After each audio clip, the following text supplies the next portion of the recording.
Today I had the amazing opportunity to interview Ms. Kimber Middleton. Ms. Kimber Middleton is an LCSW currently practicing individual and group therapy as a readjustment counselor at the Department of Veteran Affairs in Maryland. Her area of specialty is trauma recovery, combat, natural disaster, and sexual assault survivors. In her practice, she employs modalities such as EMDR, DBT, and cognitive processing. Ms. Middleton's education started with a BSW from UCF and an MSW from FSU in 2016. In her tenure as an LCSW, she has received trainings from her time at DCF and the Department of Veteran Affairs. These certifications are Suicide Prevention Training, STAIR PTSD Training, FARS Training, Baker Act Training, Defensive Driving Training, Child Welfare Protective Investigator Training, Co-occurring Disorders Training, and a Level 1 certification to practice EMDR. Please listen to the following interview and enjoy. Sorry about that. Hi, how are you doing? Hi. Come here, kid. Ugh. So my attention might be a little split, but I'm here. No, I very much appreciate it. Sure. All right. And so were the questions specific to child welfare? They're specific to like interventions with children and families. Okay. But they're also specific to EMDR, since I know you practice that. Okay, yeah. Okay. So there are quite a few questions, and feel free to answer them however concise or lengthy as you like. So if you could please introduce yourself with maybe like how long you've been practicing therapy, like what kind of modalities you do, like who you work for, if you work for yourself. Yeah, absolutely. So my name's Kimber Middleton. I'm a licensed clinical social worker, licensed out of the state of Florida. I've been practicing social work since 2014 when I got my bachelor's degree. Around that time, I started working for the Department of Children and Families as a child abuse investigator. I obtained my clinical license in 2020. And so that's how long I've been practicing clinically. Right now I work for the Department of Veterans Affairs, and I also have a private practice. So right now I'm a trauma therapist, and so that's my specialty would be trauma therapy with combat veterans and sexual assault survivors, or I would say those are the two biggest chunks of folks that I work with. And so that includes childhood sexual assault survivors and adult sexual abuse survivors. Okay. And then can you tell us where you received your undergraduate and your graduate degree? Yeah, so my undergraduate degree is in social work, and I achieved that at the University of Central Florida. And then I went for my graduate degree at Florida State University, and I got the joint degree in social work and criminal justice. Okay. Yeah, I was looking at your LinkedIn, and I saw that you had that you were a leader within the NASW. Yeah, actually I really enjoyed it. So from when I was an undergrad student, I was the bachelor student representative for the state of Florida, and it was a lot of fun. I met a lot of people. It was a great networking opportunity. Honestly, that's how I ended up getting my job with the Department of Veteran Affairs. And so those jobs, especially if you're a recent graduate, are pretty competitive, and I would not have gotten the job right out of grad school if I hadn't had those connections. So but yeah, no, if you're a member of my advice was, if anyone is considering a membership with the NASW, it might be worthwhile for you to pay the membership fee, but you have to actually go, right? Like if you just pay the membership fee, it'll be a waste of money, and I don't recommend that. Like money's precious, especially to students. Right. But if you get the membership and actually go to those meetings and use it as a networking opportunity to get better jobs, it worked for me. Okay. And then what's I guess either licenses or certifications did you get to be able to practice the type of therapies that you do? So the baseline is obviously the LCSW, and so for social work professionals, that is kind of like the baseline that you need to practice any type of therapy. It doesn't mean you're an expert by any means. It just kind of means you meet the minimum qualifications to practice psychotherapy. And so that's what I started with. And yeah, I'll be honest, I don't know that my master's degree plus the clinical license really prepared me for therapy, because case management and therapy are two very different beasts. Right. But luckily, where with the Department of Veteran Affairs, they offer a lot of certificates and trainings, in addition to that. And so I'm also licensed for the EMDR, a level 1 license for an EMDR practitioner. And then I have certificates for cognitive processing therapy and DBT, so dialectical behavioral therapy. Okay. And then, so you mentioned that you work for the Department of Veterans Affairs. That's in the state of Florida, like in Tallahassee, right? So actually, I live in Maryland. Oh, okay. Yeah, so that's one nice thing about working for the federal government is if you're licensed in any state, the federal government will honor that license. So I've just retained my Florida license. I didn't have to obtain reciprocity in another state as long as you work on federal property. So if I wanted to take a job, here in the state of Maryland at like a state agency or a private agency, I'd have to get like their state license. But because I work on federal property, they just honor my Florida license. That's a relief, because like I like to move and stuff, and I was personally wondering if I were to get a license in the state of Florida, would I have to re-license in other states, which I know you do for certain practices, but I guess for Right. federal contracts it's different. Yep. Yeah. If you work federally, they'll just honor whatever license you have. Okay. Yeah. And then, what is your passion in your current role and why? I love seeing people heal and get better. So yeah, it's my daughter. I really do. I love it when people get better and don't need me anymore. So one of my personal philosophies about therapy is the point of therapy is to not need therapy. So if I'm doing my job well, I should be working myself out of the job.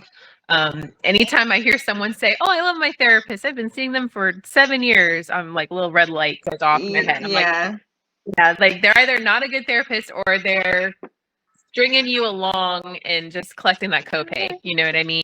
And so when I get to discharge someone, it's sad because like I have to say goodbye to them, but it feels great. Like it feels really good to know that these people have developed skills that they can take and use by themselves, and they don't need me in their life anymore because they can, have happy, healthy lives without intervention. So that's when that gets to happen. I'm like gloating for the rest of the week. No, I feel that. I just recently did therapy for obsessive compulsive disorder, and I kind of, I guess, discharged myself, where I was like, I think I've gotten everything I need here, which is a good feeling. Like you don't want it's an intervention. You don't want an intervention for the rest of your life. Right. Yeah. Exactly. Okay. And then I guess I would say, since you work for the Department of Veteran Affairs in Maryland, how does the company that you work for distinguish itself from competitors? Or maybe you want to talk more about your own small business being like doing telehealth counseling. Yeah.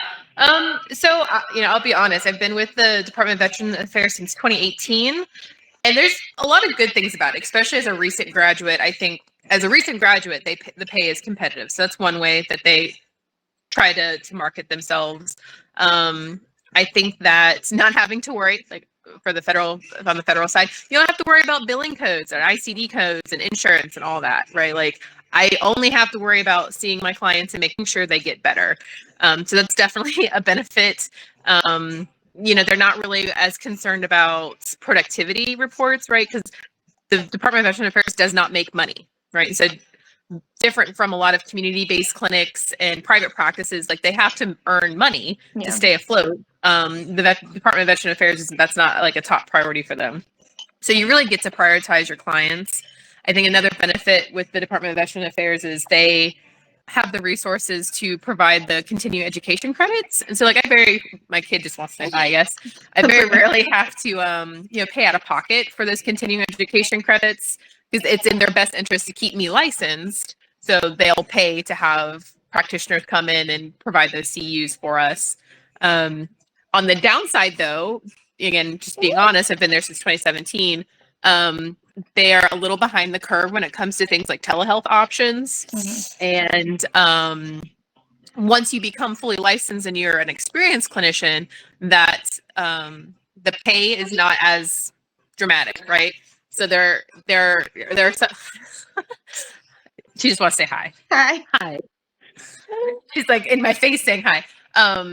The pay is not as attractive once you're a licensed clinician with more experience, and so that's one of the reasons why I pursued a private practice, because it is like the hourly wage as a private practice practitioner is more competitive. Mm-hmm. Sorry. No, you're fine. And then I actually have a I guess a more specific question. So I did a bit of a literature review on EMDR, and I know that it was approved by, I don't remember the agency, but it's some kind of psychiatric, I guess, national board for treating PTSD or PTSD-like symptoms. But there is a conversation going on currently about its efficacy with other disorders, such as generalized anxiety disorder or comorbid conditions with PTSD-like symptoms. Have you had a case that you can remember where you felt that EMDR would be most appropriate, but they didn't exhibit PTSD-like symptoms? So I can't remember a study, but I know I started using it for chronic pain. Okay. And so that was something that, so I'm in weekly consultation groups. That's another kind of cool thing about the VA is that, it's nationwide. We're all over the country. And so even though in your specific, good grief, even though in your specific clinic, you may be sometimes you're the only practitioner that's doing that, right? So in my office, there's only one other therapist that's doing EMDR. If we were siloed, just doing consultation with me and her wouldn't be a whole lot to bounce, right? You know what I mean? That's not a really wide network. But because I work for the Fed, we can have consultation with clinicians all over the country. And so we're in a consultation group with about 300 of us that are all practicing EMDR. And one of the things that they do is they present like case studies and what we call scripts. So they're EMDR scripts to process different things. And one of the ones that was presented recently was for chronic pain. And I just thought it was really kind of inspired to use it for something other than trauma, but specifically something like we would usually consider a physical condition, not a mental health condition. But if you think about it, EMDR is all about neural pathways and like basically using the brain to reprocess things, and everything happens in our brain, even pain. So it was effective. I mean, it's not like it rewrote anyone's brain to the point where they didn't feel pain anymore, but it did make it more tolerable, so like the pain symptoms decreased. Like I said, I don't have a specific study in front of me, but that's one way that I've used it practically in the last couple months. Yeah, I had so I think as a practicing therapist, you may know that a lot of new practitioners tend to err on the side of caution and go with the most evidence-based practices like CBT. But I've heard from people who suffer with maybe fibromyalgia or other type of chronic pain conditions that doing a bunch of worksheets constantly, it feels like they're being gaslit on their own experience, and that something more somatic like EMDR actually gets to the more sensory oriented part of their mind and addresses it full-fold. Right. Okay. Yes, absolutely. Yeah, I use cognitive behavioral therapy, but honestly, I use that as like the primer for the real therapy. I would never consider cognitive behavioral therapy a frontline treatment for anything other than maybe depression. I think it's probably effective there, but when people tell me that they've done like cognitive behavioral therapy for trauma, I'm just like, how? Like that's not. Yeah, you're not going to outthink trauma. It doesn't work like that. Yeah. Okay. And then, so I have a section on best practices when working with children. So some of these questions are about children. So, can you describe your organization's targeted service population? So, and for this, you want me to speak to like my current like service provider, which would be the Department of Veteran Affairs, or when I was working with DCF. Excuse me. Excuse me, DCF. Whatever you feel is more appropriate. Do you work more with children and families for Department of Veteran Affairs or no? No, so I mean, the agency that I work with does do some like family intervention, but the identified client is still always the veteran in those circumstances, so they're adults. Okay. So I mean, I can speak to that a little bit, but there's not like they're just not our target client. But then obviously when I was working with the Department of Veteran Affairs, as a abuse investigator, like that was obviously our primary target. I'm sorry, what was the question? Best practices for... Yeah, so I guess speaking to your experience with DCF would probably be more relevant. So describe your organization's targeted service population. Vulnerable children, I guess, would be the target population. So vulnerable children, anyone birth to 17 years and 365 days. Excuse me, that did happen occasionally where we had someone that was like a couple days away from being 18. They were still considered a child. So anyone under the age of 18 in Florida, essentially. Okay. And then what evidence-based practices did you apply with working with children and families? So there it was, like I said, it was an investigative role. So I would, evidence-based, I would say probably motivational interviewing. It's not a therapeutic intervention, but it was a lot of assessment and resource, gathering, also crisis intervention. So I don't know if you're familiar with how Florida kind of breaks things up, but there's two phases. So there's the investigative phase, which is what I was responsible for. And then once it's determined that there is a safety need, then the case goes to the case managers, and they're the ones who offer the intervention. So I wasn't directly responsible for the intervention phase, but certainly, like I said, that assessment phase. So you had to be able to identify where the gaps were. So motivational interviewing, crisis intervention. I would say that was probably the bulk of it. Maybe some light play therapy during interviews, right? Just allowing a child to, play. I wouldn't say play therapy necessarily, but almost like play interviewing, where you let children be comfortable in their own environment, and then observe to see, where they are comfortable and where they're not. Okay. Yeah. And then how does, I guess, DCF approach interventions with children in the home, school, or community? So we did all three, obviously. And I suppose it would depend on what was going on. If it's our immediate choice, right? If we had the option, it was always to keep the child in the home. And so it was always about finding, what gaps are present and how can we safely fill those gaps, using schools, extended family, and the community. It involved unannounced home visits, unannounced school visits, and then, regarding the community, that was, that's where our resources came in. So food banks, low cost or free daycare, the health clinics, so for families that had limited access for like healthcare needs, so for therapy, counseling, or even just like vaccinations and basic shots, right? And so it was like I said, a lot of resource pulling in that job to keep families together when we could. Obviously, there were some times where that was not an option, and further intervention happened, and then that's when we had to move it over to a case manager. Okay. And a really important question is, how has COVID impacted the service delivery with the specific populations that you worked with at DCF? And I guess at Veteran Affairs, if you want to. Yeah.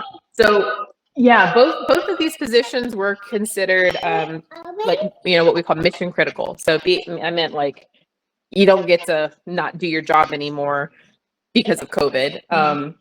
So we were still doing, so I wasn't working during COVID, but enough of my colleagues were that I knew this. They're still doing home visits, still doing unannounced home visits. Schools were shut down, and so that honestly slowed down a lot of cases. Anytime schools are closed, so this happened during hurricanes as well. Like if school was closed for a couple weeks during summer break, this happened. The instances of cases being reported slowed down because children just were not being observed, right? Like teachers weren't noticing things and etc. So during COVID, cases dropped where they weren't as frequent, but we still had to do home visits. We were just wearing masks, and there's no social distancing when you're in someone's house.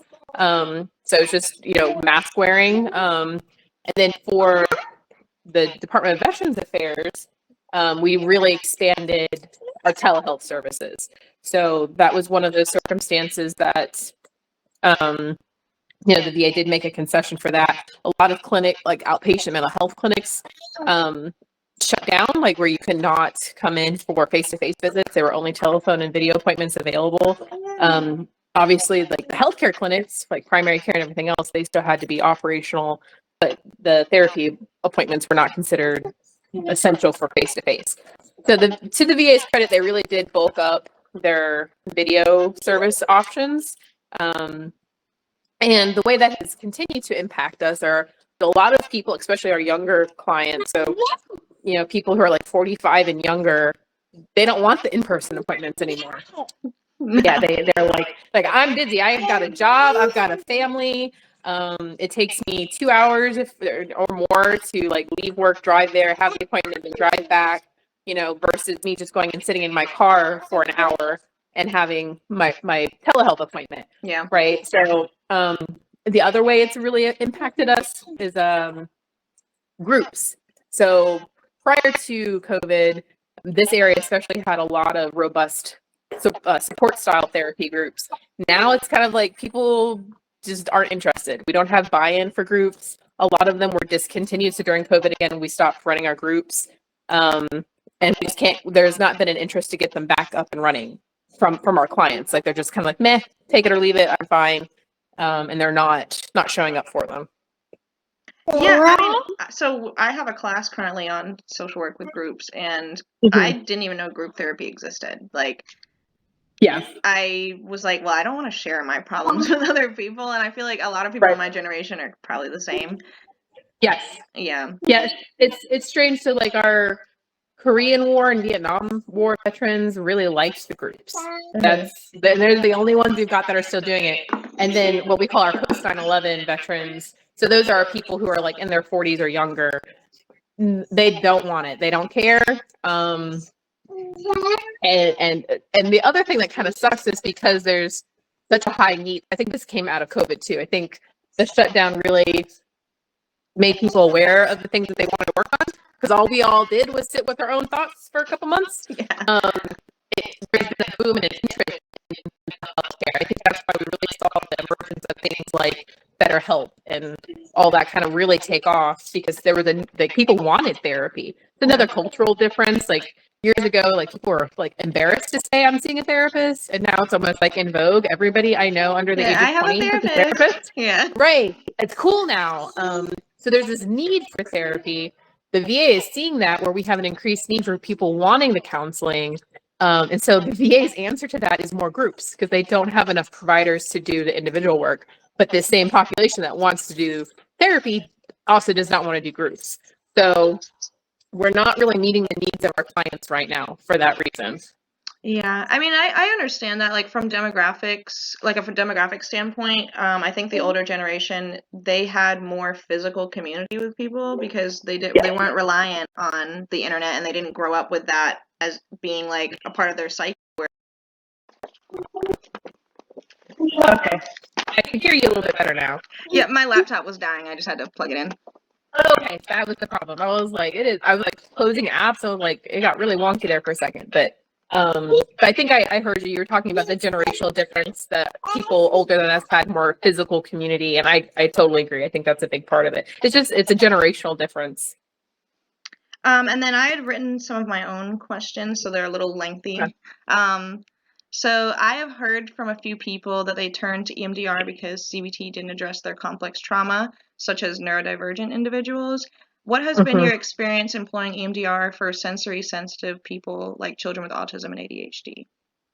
I think that they really like it because it engages their senses. So one of the, I don't know if you're familiar with prolonged exposure therapy, but that's another one that's, kind of one of the flagship treatments for trauma.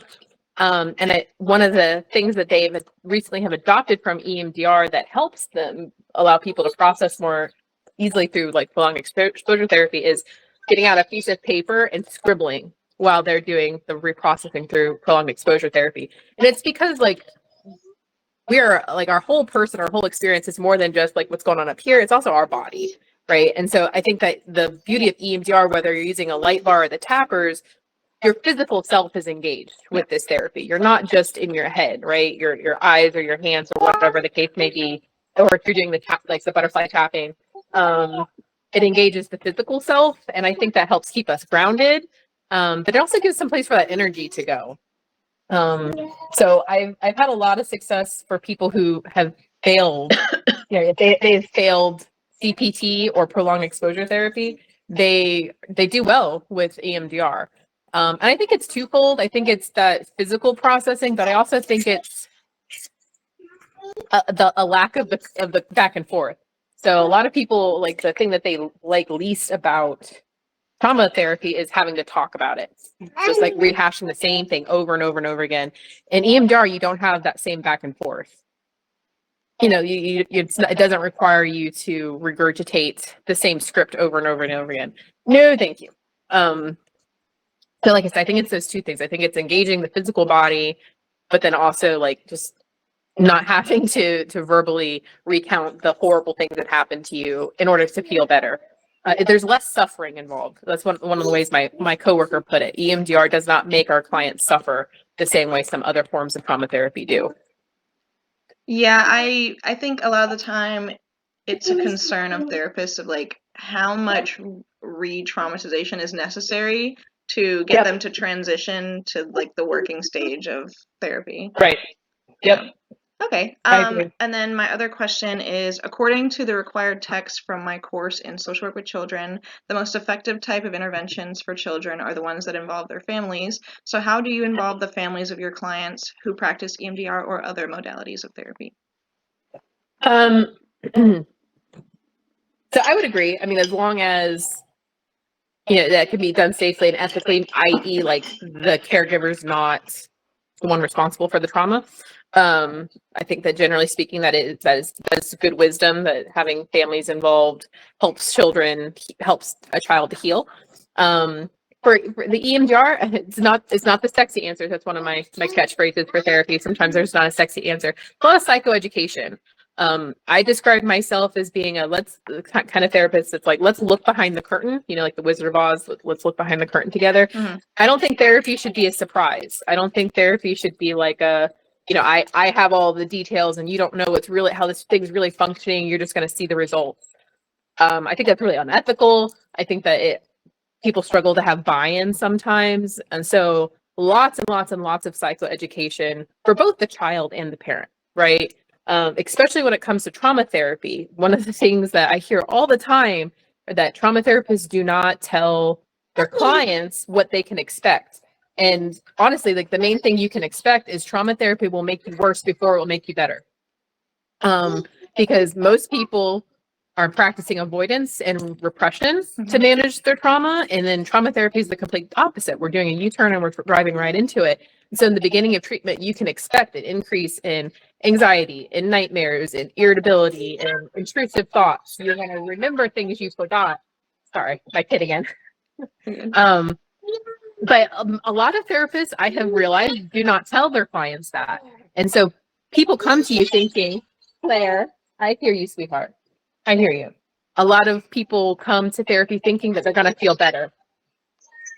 Yay. They're expecting candy instead of medicine.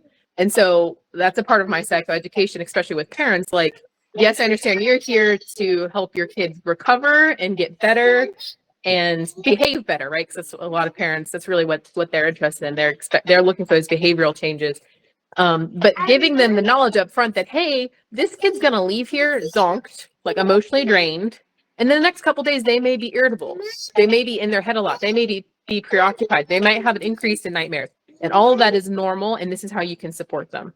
I think without that conversation, the parents end up not trusting the therapist because all they see is, I came for you to help and my kid's worse. Yeah. Because they don't understand that it's a process, and this is a part of the process we can predict and we know is going to happen. So like, why don't we tell them? Yeah, I have my mentor, she also practices EMDR. She does, I don't know if she just does it in her private practice, or I don't think you can employ EMDR in group therapy. I'm not sure, but yeah, I feel like it's more one-on-one. But she really emphasizes the psychoeducation because I feel like a lot of EMDR therapists, or maybe therapists who divert from the more traditional therapies like DBT, not dissing DBT or CBT, right. they are evidence-based, they clearly work to some degree, but they tend to be in the driver's seat when I think some people need therapy that allows them to be in the driver's seat and for their therapist to simply just help them make decisions or push them past like struggle points. Right. Okay. Yeah, and that's another thing I really like about EMDR, that we're kind of trusting the brain to heal itself. And thus we're trusting the client to know how to heal themselves. Because again, if you're doing your job well, one day this client will leave you. So a lot of, and that's the problem I think with some of these therapy models like DBT, and even cognitive behavioral therapy, sometimes I think it creates an over-reliance on the therapist. One of my people that, has some really classic borderline traits, occasionally I'll hear him say, like, he'll be having a crisis and he'll say, I ask myself, what would Kimber do? And I have to get on him every single time. I'm like, that's really flattering. But I want you to have your own wisdom. Like, I want you to be able to figure this stuff out on your own. You shouldn't be thinking about me every time you're distressed. And I think that's the kind of the problem with some of these other therapy modalities. It really puts too much dependence on the counselor, and I don't think EMDR does the same thing. Yeah, like we don't do a whole lot during EMDR. Honest, I mean, we're doing a lot. But really, they're doing the work. Like I remember reading, because I don't know why I have this, but I have a diagnostic manual for borderline personality disorder that I got from a thrift store like 7 years ago, before I even thought about being a therapist. And I remember that sounds cool. Yeah, I was like, it's almost like a little fortune telling. It's like, you're definitely going to be a therapist at some point. But I remember I had read in there that transference is really common with borderline personality patients because they have that lack of core identity. They don't trust their intuition. They have a horrible relationship with their gut. And I feel like less traditional therapies like DBT, where they do have focuses on bodily sensations and body checking and stuff, that helps the patient learn how to have a relationship with their own intuition again. That's awesome. And then I think this last section is just going to be on continuing education units. Okay. So can you discuss the importance of investing in continuing education units, certifications, and licensures? Yeah. So aside from the fact that it's necessary, right? Like, in order to keep your license and keep your job, you have to do it. Old dogs in therapy stand out, that they're not doing stuff like this. They're not investigating new therapy modalities, because we're constantly learning new things. And so like, you don't want to be the old dog in the office, in my opinion. Yeah. I think there are definitely good and bad CEUs though, right? Some of them are really fun and exciting. And where I've picked up some things that I'm like, oh, that I'm going to use that. Like, I'm going to absolutely take that intervention, we'll use that word. I'm going to take that intervention and use it. I think one of the best ones I learned in recent years, and it's a silly little thing, it was in a suicide prevention training. And obviously, like, I feel like I'm pretty well informed about suicide prevention. I do it every single day with, because all of the people I work with are trauma survivors, so they're at a higher risk. But this training I did, I learned something that was super helpful, and it was something. Actually, I have them on my refrigerator right now. There's these it's a magnetized picture frame, right? And so you just put a picture in there and slap it on your refrigerator. But putting a picture of your loved ones in there and then putting that magnetized picture frame on a gun safe. So a lot of my clients, I work for the Department of Veteran Affairs, have guns, right? They are gun owners, and they are not going to put a crisis hotline number on their gun safe. No. They're not getting rid of their guns, right? Best practice would be to remove the firearms from the home, but they're not going to do that. So instead, putting a picture of their protective factors on their gun safe, just so that every time they access their weapon, they have to look at a picture of their kids or their spouse or whatever. And it's a simple thing, but it's a really cheap intervention that might save someone's life. And so like that was something very basic that I got out of a continuing education credit that, you know, if you'd asked me if I needed it, I probably would have been like, nah, I probably don't need this. Like, I know this front ways backs, like I can do a suicide risk assessment in my sleep. But that was still like a useful bit of information that I use all the time now. So that's one little soapbox on it.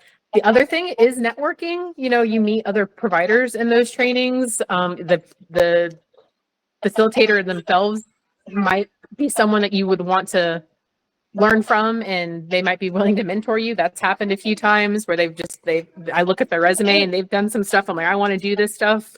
You have some advice.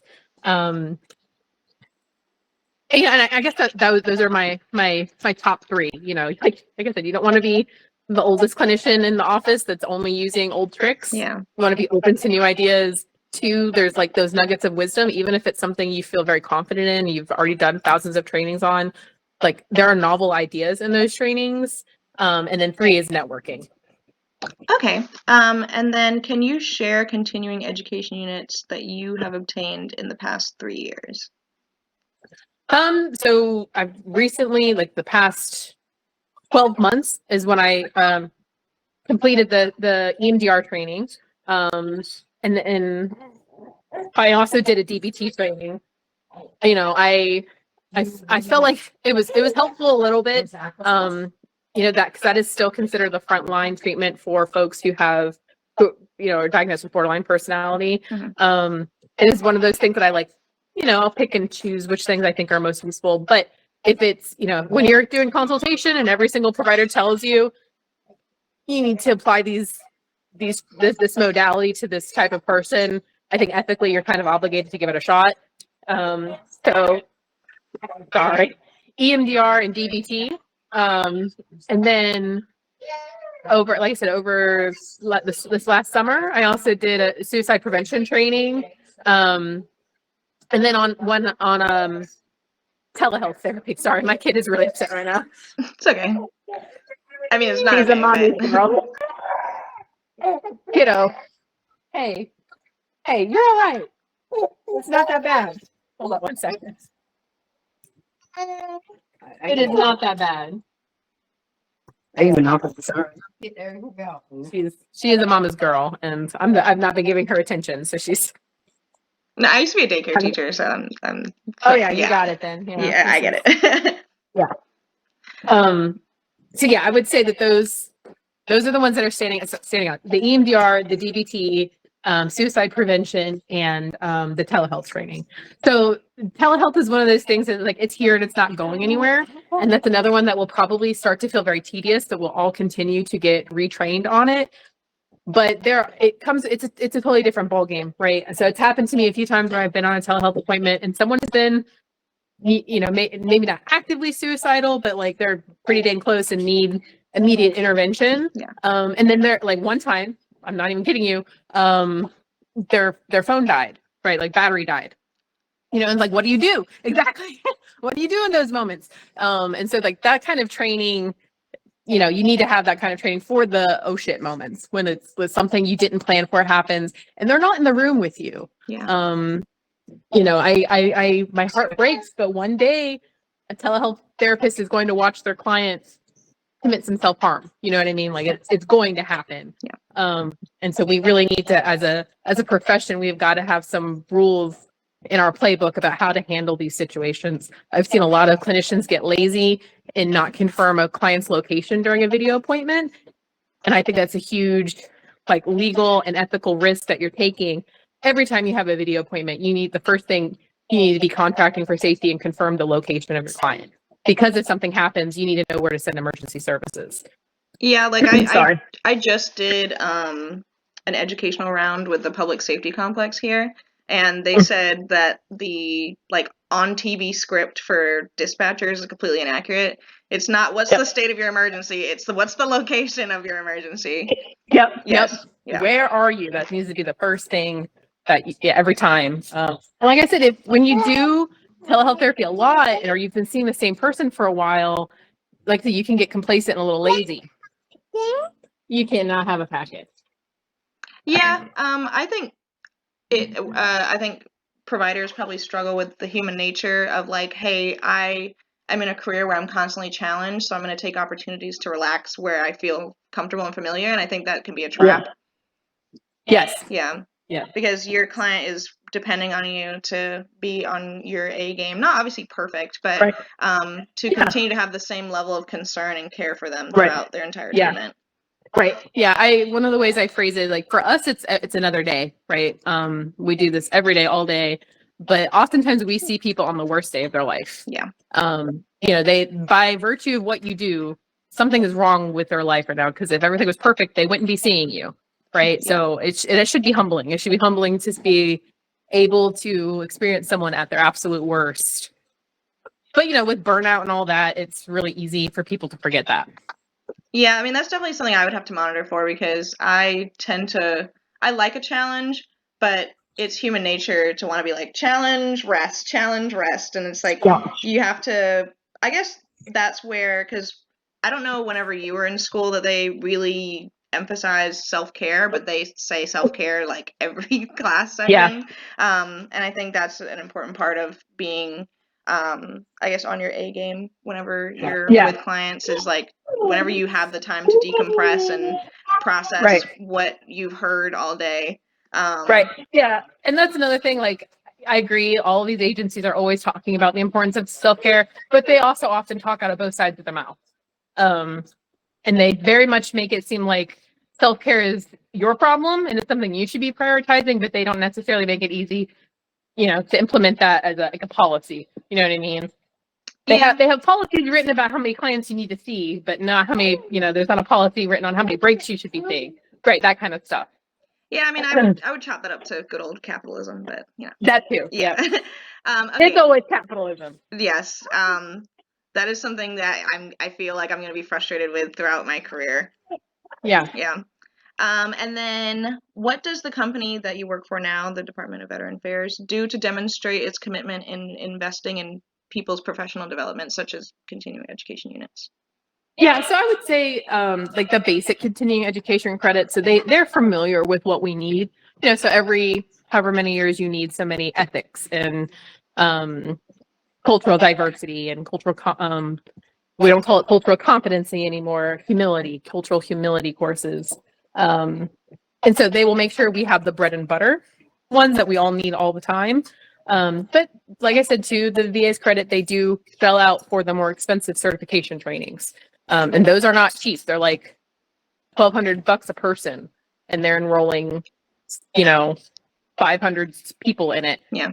So that we get that training.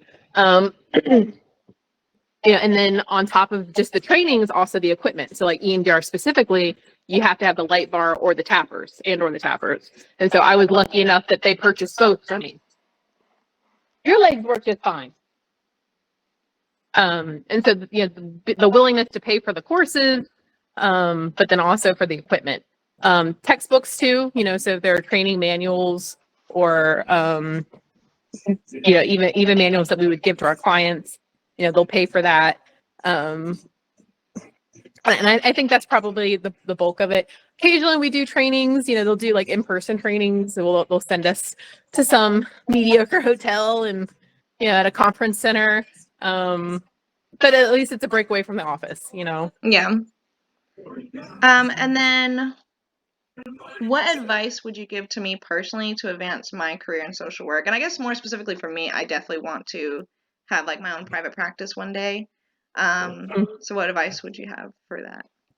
So, just do it, right? So once you're independently licensed, I kind of had this idea when I first got licensed that like I wasn't a real therapist yet and I needed more experience. And to be honest, I don't think that's true anymore. There's such a need for therapists out there. Someone that I supervised, she was a social work intern. So she was an intern at the Department of Veteran Affairs, graduated, and I think she started doing basic counseling almost right away, like through psychology to get today. So my recommendation is as soon as you want to start building that resume as a provider. Now you have to do so ethically and within your scope of practice. So I don't know that I'd recommend as soon as you graduate that you start seeing the most complex cases. Yeah. But by all means, like you don't need to wait. Like I don't recommend waiting until you feel like you're a real therapist before you start doing, interventions. Just be honest with yourself about what's within your scope of practice. And you can do telehealth services relatively cheaply. What I would not recommend is paying a credentialing service. So those are all over the place. If you make a Psychology Today profile or you register with any insurance provider, you're going to get inundated with spam calls from credentialing services that will basically charge you to, submit paperwork to become billable with different insurance companies. And I just don't think that's really necessary. I think that, if you're a confident individual, which you better be if you're a therapist, you can figure it out. So that's one thing I would recommend you avoid. I just advertise on Psychology Today, and I started using Simply Practice, which is those two things together are relatively inexpensive. If I see one person a month, I've paid for both of those subscriptions. And so it's cheap and easy, really, to be an individual telehealth provider. Now, if you're renting a brick and mortar building, it's a little different because you're paying rent someplace. And then my other advice would be, if there are people out there that like you're looking at their job, like you mentioned that you looked at my LinkedIn, you're looking at their job and you're like, I want that job one day. Like, this sounds interesting to me. I recommend looking at their resume and seeing what stuff they did before. Mm-hmm. How did they get to that point? Like, what kind of experience helped them get that job? So like look up your dream job, and then look at the experience those people have. And then you'll know what the building blocks are. Like, what do you need to do to get to that point? Okay, yeah, I've definitely been building in my mind. Like, I didn't even know that before you're fully licensed that you can practice therapy under a licensed provider. Yeah. So I was thinking, oh gosh, I'm not even going to be able to practice therapy until I'm like 35.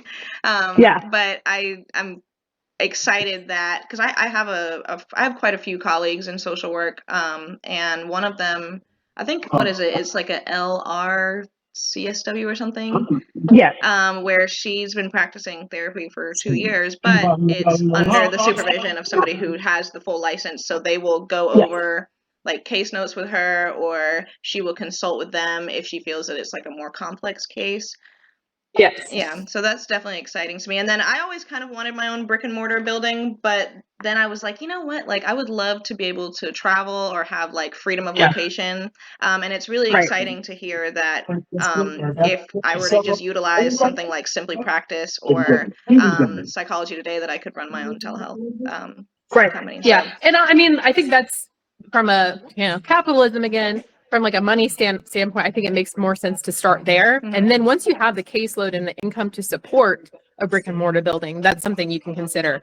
I am some of my colleagues kind of do like a timeshare thing with their brick and mortar building where like there's like 4 of them that rent out an office space. And it's like, I get it for these 2 days of the week. You get it for these 2 days of the week. And so like, you basically do a hybrid model, like the rest of the week that you're working remote from home.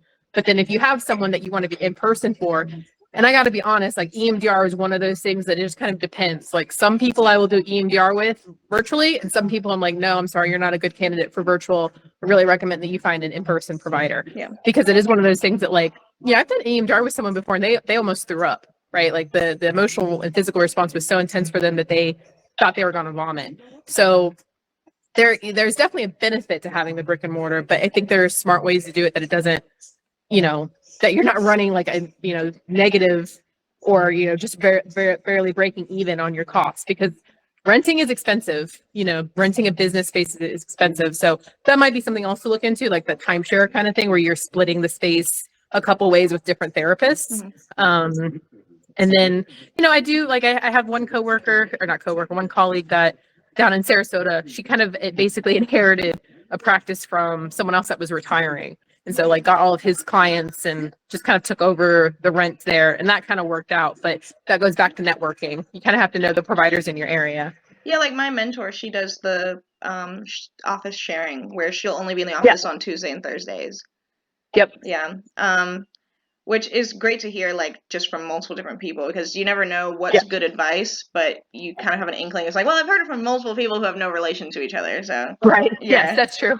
And then I have one last question, and then I'll let you go. Okay. All right. So my question would be, how... Because I'm aware of the fact that because I will eventually have my BSW, that I would only have to do half the coursework for the MSW because a lot of it's covered in the BSW. I've heard there's like an advanced track program. Were you able to take advantage of that? So I did, but I basically still ended up taking 2 years to do my MSW because I got the joint degree in criminal justice. But I did do the advanced standing program, and I don't think you should have any problem. I think that's kind of the norm now. So as long as your grades are good enough to get into grad school, they'll put you in the advanced track. There's no such thing as like being accepted and then not getting in that advanced track. You know what I mean? But yeah, I highly recommend it. Obviously, it's less courses, less money. The only downside to it is like you're just graduating sooner, and so if there's any concern about employment and that kind of thing, I guess the benefit of doing the 2-year program is you can just get a little bit more time to like job hunt, and then I know you didn't really ask me, my only 2 cents about which program to consider. I would be looking at the university's contacts for the internships, because 9 times that the internship is going to be your biggest bulk of clinical experience and your most recent, once you graduate, that's your most recent clinical experience. So you're going to want good references. And like for my bachelor's cohort, luckily I got a good internship. I was able to work with the public defender's office. And so I was actually working with people. Some of my cohort that graduated with me from my bachelor's degree worked for 411. I think that was the name of it. It was like the telephone referral service. Yeah. And that's all they did, right? They only answered phones. They did no case management, no crisis intervention. And I mean, that was a bachelor's degree internship, but still, like, that was not a good placement. And also, if you think about it, it's expensive because you still have to pay for those credit hours. So when you're looking for a master's program, look at who they have relationships with for internships, because you want a competitive one, right? Like, you want the best that you can get. And some of those internships are paid, right? Like, so the Department of Veterans Affairs is one of those. If you get an internship with the Department of Veterans Affairs, it's not a lot, but they will pay you. You'll at least be able to make some money during that time period. Some of my classmates got to do internships in other countries, right? They were like in South America and in Europe. So, there are like cool internships out there that are going to look awesome on a resume and that may lead to really good job opportunities, but not every university has those kind of relationships. How would I know what relationships they have? Like, is there any way I can go on their website and look? Sometimes some schools will post that information, but there should be, you should be able to find relatively easily, either like probably by calling, like, who their internship liaisons are. So that's someone's job at the university is to make those relationships and have so many spots with these different agencies. I think it's totally appropriate to call them up and be like, hey, I'm looking into applying here at this university. I'm kind of curious, what kind of relationships does this university have for clinical placement? Are you in Tallahassee now? Yes. Yeah. So, I mean, I swear FSU has good relationships. I don't know. Are you at FAMU or FSU? I'm at FAMU. You're at FAMU. So one other thing to consider, and I don't know if things have changed, but when I was there, and I was just, 5 years ago or so, 7 years ago, FAMU's program wasn't clinical. Is that still the case? I'm not sure. I don't know almost anything about the master's program at FAMU. Okay, so I look into that. So this happened to a few of my coworkers when we worked at DCF. There was a kind of a bunch of us that were MSW graduates and we were working towards licensure. At that time, and things could have changed, FAMU was not a clinical program. So that meant that people who graduated from FAM with their MSW were not eligible to get LCSW unless they took an additional clinical class. So basically, you would have to take the psychopathology. I think that was the class that they were not offering. You basically have to take psychopathology after you graduate, pay out of pocket for it. Yes, that happened to several of my coworkers at DCF. They were FAMU graduates and didn't know it until after they had graduated. And they're like, what are you talking about? So that could have changed. Like they could have got a psychopathology instructor and like their program may be totally clinical, but that's another question to ask. Like before you submit an application, ask like, hey, is this program clinical? Am I going to be able to apply for an LCSW when I graduate? You know, if they tell you no, then I would highly recommend that you look at another university. Okay, that's very helpful because I might move in a year and a half. So, like I was thinking about moving to Virginia, and I know they have Howard. So I will definitely call them and ask. So ask what their agency liaison for internships is. Yes. And ask if they are a clinical program. Yeah, if it's a clinical program. I'm almost positive Howard's is. So my husband's actually a student at Howard now. So that they've got a pretty robust program. Thank you. They just handed me a nickel.